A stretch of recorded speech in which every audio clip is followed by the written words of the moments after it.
1 o'clock. Today's news. This is CBS News on the Hour, sponsored by O'Reilly Auto Parts.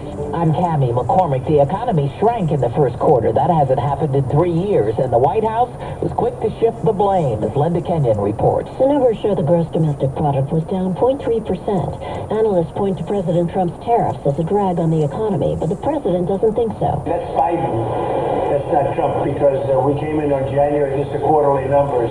Speaking in the cabinet room of the White House, the president said the numbers are actually better. We had numbers that, despite what we were handed, we turned them around, and we were getting them really turned around. And if the next quarter's GDP is down, You can even say the next quarter is certified, because it doesn't just happen on a daily or an hourly basis. Linda Kenyon, CBS News, the White House. The BBC's Tom Bateman reports the Trump administration is close to signing a deal with Ukraine on its rare earth minerals. A draft of the agreement, seen by the BBC, creates a joint US-Ukraine government investment fund covering critical minerals in Ukraine and sets out the financial arrangements for revenues from it.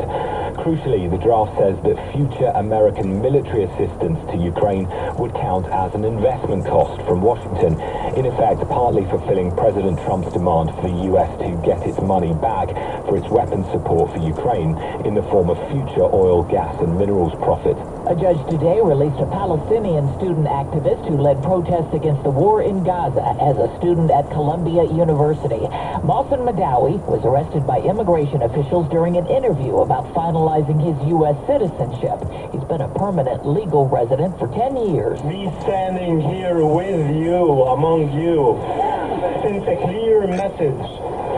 It sends a message that is loud and clear, not only to the Vermonters, but to the rest of America.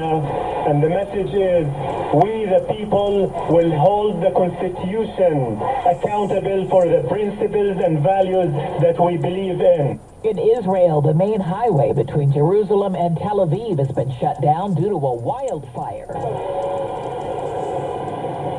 Prime Minister Netanyahu has warned the fire could reach Jerusalem itself. The decades-old dispute between India and Pakistan is threatening to erupt again, this time over a deadly attack in Kashmir. Correspondent Chanel called. Last night, Pakistan claimed that India is planning to attack in the next 24 to 36 hours. The Pakistani government saying it had, quote, credible intelligence. India blames Pakistan for last week's attack on tourists, the deadliest in a quarter century. This is CBS News. Well, that's today's news. I didn't hear any good news, did you? I didn't think so. I guess it's all about perspective. The glass is half full. Well, as always, I'd like to thank you again for coming along with me on these Dash Cam News adventures. You know the drill. Peace, love, and all that hippie jazz. Bye-bye, everybody. It's 70 degrees in Oakland, California.